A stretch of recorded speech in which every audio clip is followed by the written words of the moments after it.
নমস্কার। এখন আপনারা দেখছেন জ্যোতির রান্নাঘর। এখানে হয়তো আপনারা দেখতেই পাচ্ছেন আমি দুটো আর মাছের টুকরো নিয়েছি। এখানে কিন্তু এই আর মাছটা একদম পাতলা পাতলা টুকরো করা না, দেখেই বুঝতে পারছেন এটা কিন্তু অনেকখানি আর মাছ আছে।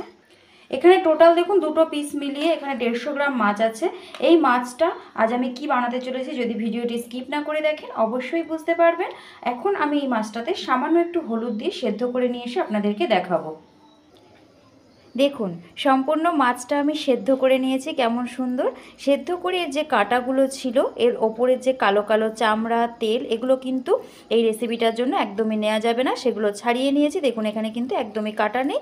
এখানে নিয়েছি দুটো সেদ্ধ করা আলু, এই দুটো আমি এর সাথেই ম্যাশড করে দেব এবং এর সাথে আরও কিছু উপকরণ অ্যাড করব, আপনারা দেখতে থাকুন। দিয়ে দিচ্ছি এখানে হাফ চামচ পরিমাণে নুন।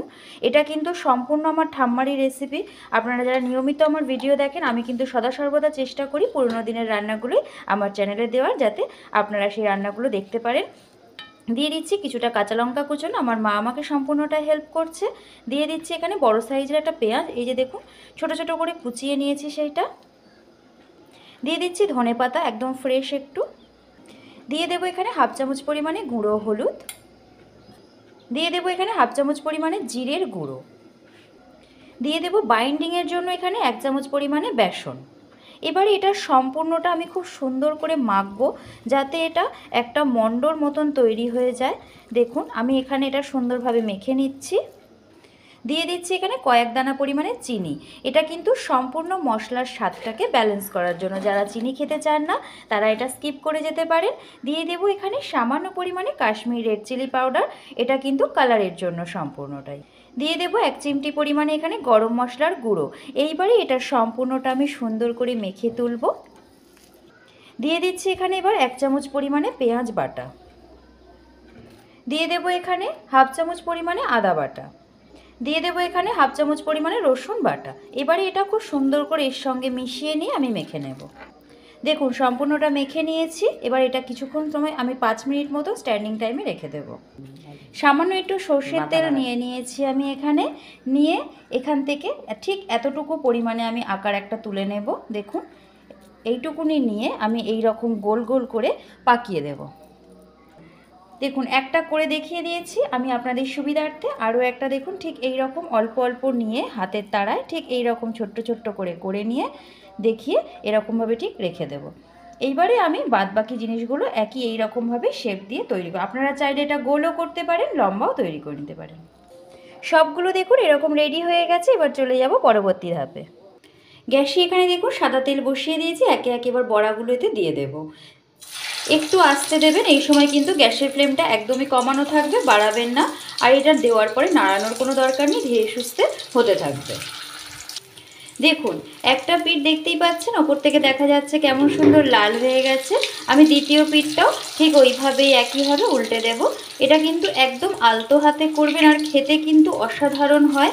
আপনাদের সকলকে অনুরোধ করব ভিডিওটি ফুল ওয়াচ করতে, দয়া করে ভিডিওটি স্কিপ না করে দেখতে। দেখুন কেমন সুন্দর অসাধারণ লালচেভাবে ভাজা হয়ে গেছে। চাইলে কিন্তু এই রকমভাবেও আপনারা পকোড়া হিসেবেও এখন খেতে পারবেন, সেই রকমই ভাজা হবে এটা। আপনারা বাড়িতে চটজলদি যদি লোক আসে বা কোনো কিছু অনুষ্ঠান হচ্ছে, সেই সময় চাইলে এটা পকোড়ার আকারেও ভেজে সার্ভ করতে পারেন। আমি তুলে ফেলবো। ওই একই তেলের মধ্যে বাকি বড়াগুলো আমি ভেজে তুলব। সমস্ত বড়াগুলো ভাজা হয়ে গেছে। দিয়ে দিচ্ছি কিছুটা ফোড়ন, গোটা জিরে আর তেজপাতা। দিয়ে দেবো কুচিয়ে রাখা পেঁয়াজ। দাঁড়াও, পেঁয়াজটা একটু ভেজে নিচ্ছি। রান্নাটা একটু অন্য ধরনের হচ্ছে। দিয়ে দিলাম আমি এখানে ক্যাপসিকাম। আপনারা কিন্তু চাইলে এইভাবেই করে খেয়ে দেখতে পারেন, এটা কিন্তু অসাধারণ খেতে হয় আর একদমই নতুন ধরনের একটি রান্না। ক্যাপসিকামটা সুন্দর ভাজা হয়ে গেছে। দিয়ে দেব টমেটো কুচি। এখানে আমি একটা মিডিয়াম সাইজের টমেটো নিয়েছি। দিয়ে দেব এখানে ভর্তি করে 2 চামচ পেঁয়াজ বাটা। দিয়ে দেব হাফ চামচ পরিমাণে রসুন বাটা। তখন ওখানেও রসুন বাটা দেওয়া হয়েছিল। এই মাছটাতে কিন্তু একটু মশলার পরিমাণটা বেশি দিতে হয়, না হলে ভালো লাগে না। দিয়ে দেব 1 চামচ পরিমাণে আদা বাটা। দিয়ে দেব 1 চামচ পরিমাণে গুঁড়ো হলুদ। দিয়ে দেব এখানে 1 চামচ পরিমাণে জিরের গুঁড়ো। ভর্তি করে 1 চামচ কালারের জন্য কাশ্মীরি রেড চিলি পাউডার। সমস্ত মশলাগুলো এবার আমি ভালোভাবে এর সাথে কষাবো, যতক্ষণ পর্যন্ত তেলটা না ছেড়ে দিচ্ছে। এবং আমার মা বলছেন স্বাদ অনুসারে নুন, কেননা সকলের স্বাদ তো সমান হয় না নুনের, নুন আর ঝালটা একটু বুঝে দিতে হয়। তো নুনটা আমি এই মুহূর্তে ভর্তি করে 1 চামচ দিয়ে দিলাম। এখানে দেখুন নুন যদি লাগে পরে আমি আবার টেস্ট করে দেব। এখন মশলাটা খুব ভালোভাবে কষিয়ে নেব যতক্ষণ পর্যন্ত তেলটা না ছেড়ে দিচ্ছে এবং মশলা থেকে কাঁচা গন্ধটা না চলে যাচ্ছে। গ্যাসের ফ্লেম কিন্তু একদমই কমানো থাকবে।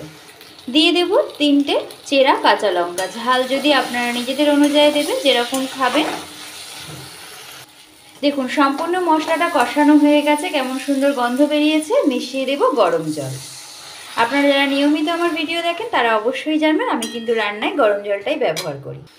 সমস্ত দেখুন ঝোলটা ফুটে উঠেছে। মিশিয়ে দেব কোপ্তাগুলো। সমস্ত কোপ্তাগুলো মিশিয়ে দিলাম। এটা হচ্ছে আর মাছের ফিশ কোপ্তা কারি। কেমন সুন্দর দেখুন, এটা তাড়াতাড়ি রেডিও হয়ে যায়, খেতেও কিন্তু অসাধারণ হয়। এবারে আমি এটা মোটামুটি গ্যাসের ফ্লেমটা কমিয়ে দিয়ে 15 মিনিট মতন রান্না করে নেব। এবার দিয়ে দেব এখানে গুঁড়ো গরম মশলা, সম্পূর্ণ ঘরোয়াভাবে তৈরি করা গরম মশলা। দিয়ে দেব 1/2 চামচ পরিমাণে ঘি। কেমন সুন্দর দেখুন এটা রেডি হয়ে গেছে। নুনটা কিন্তু একদম এই সময়টায় দেখে তারপরে নামাবেন। এইবারে আমি গ্যাসটা বন্ধ করে দেব। তৈরি হয়ে গেল নতুন ধরনের একটি রান্না। এতক্ষণ ধরে আমার ভিডিওটি দেখার জন্য আপনাদের সকলকে অসংখ্য ধন্যবাদ। সকলেই ভালো থাকবেন, সুস্থ থাকবেন।